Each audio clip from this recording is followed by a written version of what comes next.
함께 신앙 고백하겠습니다. 나는 전능하신 아버지 하나님 천지의 창조주를 믿습니다. 나는 그의 유일하신 아들 우리 주 예수 그리스도를 믿습니다. 그는 성령으로 잉태되어 동정녀 마리아에게서 나시고 본디오 빌라도에게 고난을 받아 십자가에 못 박혀 죽으시고 장사된 지 사흘 만에 죽은 자 가운데서 다시 살아나셨으며 하늘에 오르시어 전능하신 아버지 하나님 우편에 앉아 계시다가 거기로부터 살아있는 자와 죽은 자를 심판하러 오십니다. 나는 성령을 믿으며 거룩한 공교회와 성도의 교제와 죄를 용서받는 것과 몸의 부활과 영생을 믿습니다. 아멘. 오늘 우리에게 주시는 하나님의 말씀은 고린도전서 4장입니다. 사람이 마땅히 우리를 그리스도의 일꾼이요 하나님의 비밀을 맡은 자로 여길지어다. 그리고 맡은 자들에게 구할 것은 충성이니라. 너희에게나 다른 사람에게나 판단받는 것이 내게는 매우 작은 일이라. 나도 나를 판단하지 아니하노니 내가 자책할 아무것도 깨닫지 못하나 이로 말미암아 의롭다 함을 얻지 못하노라. 다만 나를 심판하실 이는 주시니라. 그러므로 때가 이르기 전 곧 주께서 오시기까지 아무것도 판단하지 말라. 그가 어둠에 감추인 것들을 드러내고 마음의 뜻을 나타내시리니 그때에 각 사람에게 하나님으로부터 칭찬이 있으리라. 형제들아, 내가 너희를 위하여 이 일에 나와 아볼로를 들어서 본을 보였으니 이는 너희로 하여금 기록된 말씀 밖으로 넘어가지 말라 한 것을 우리에게서 배워 서로 대적하여 교만한 마음을 가지지 말게 하려 함이라. 누가 너를 남달리 구별하였느냐? 내게 있는 것 중에 받지 아니한 것이 무엇이냐? 내가 받았은즉 어찌하여 받지 아니한 것 같이 자랑하느냐? 너희가 이미 배부르며 이미 풍성하며 우리 없이도 왕이 되었도다. 우리가 너희와 함께 왕노릇하기 위하여 참으로 너희가 왕 되기를 원하노라. 내가 생각하건대 하나님이 사도인 우리를 죽이기로 작정된 자 같이 끄트머리에 두셨음에 우리는 세계 곧 천사와 사람에게 구경거리가 되었노라. 우리는 그리스도 때문에 어리석으나 너희는 그리스도 안에서 지혜롭고 우리는 약하나 너희는 강하고 너희는 존귀하나 우리는 비천하여 바로 이 시각까지 우리가 줄이고 목마르며 헐벗고 매맞으며 정처가 없고 또 수고하여 친히 손으로 일을 하며 모욕을 당한즉 축복하고 박해를 받은즉 참고 비방을 받은즉 권면하니 우리가 지금까지 세상의 더러운 것과 만물의 찌꺼기 같이 되었도다. 내가 너희를 부끄럽게 하려고 이것을 쓰는 것이 아니라 오직 너희를 내 사랑하는 자녀같이 권하려 하는 것이라. 그리스도 안에서 1만 스승이 있으되 아버지는 많지 아니하니 그리스도 예수 안에서 내가 복음으로써 너희를 낳았음이라. 그러므로 내가 너희에게 권하노니 너희는 나를 본받는 자가 되라.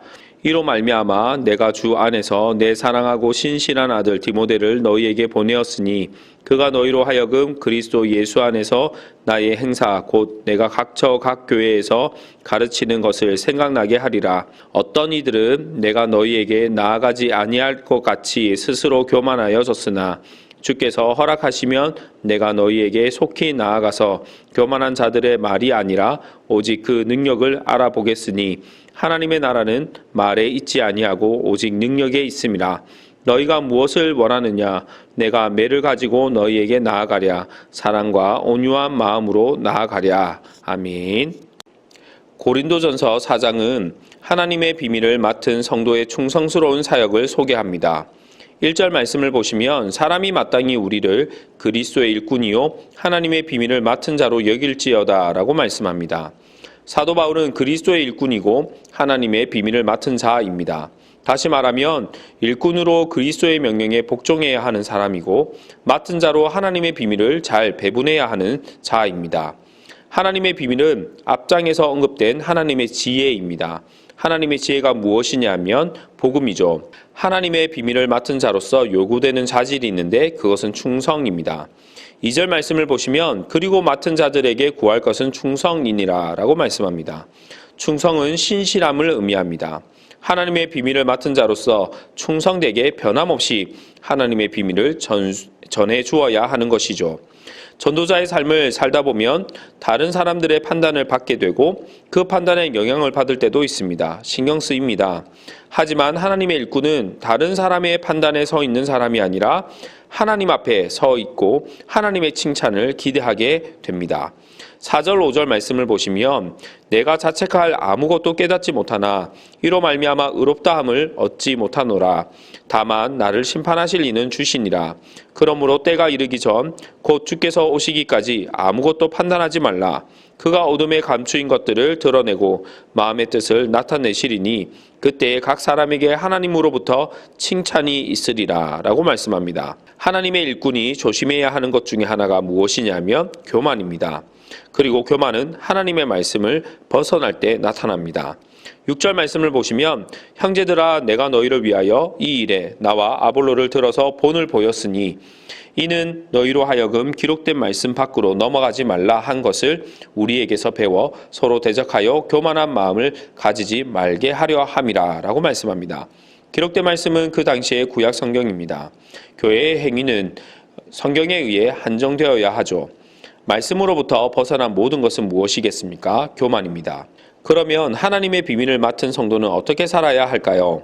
16절 말씀을 보시면 그러므로 내가 너희에게 권하노니 너희는 나를 본받는 자가 되라 라고 말씀합니다.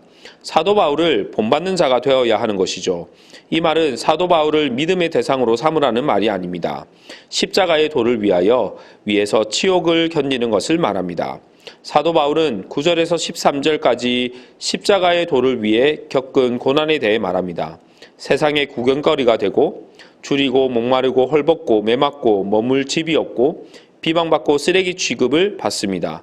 그런 고난을 겪은 자신을 본받으라고 말합니다. 왜냐하면 15절 말씀을 보시면 그리스도 안에서 1만 스승이 있으되 아버지는 많지 아니하니 그리스도 예수 안에서 내가 복음으로써 너희를 낳았습니다 라고 말하기 때문입니다.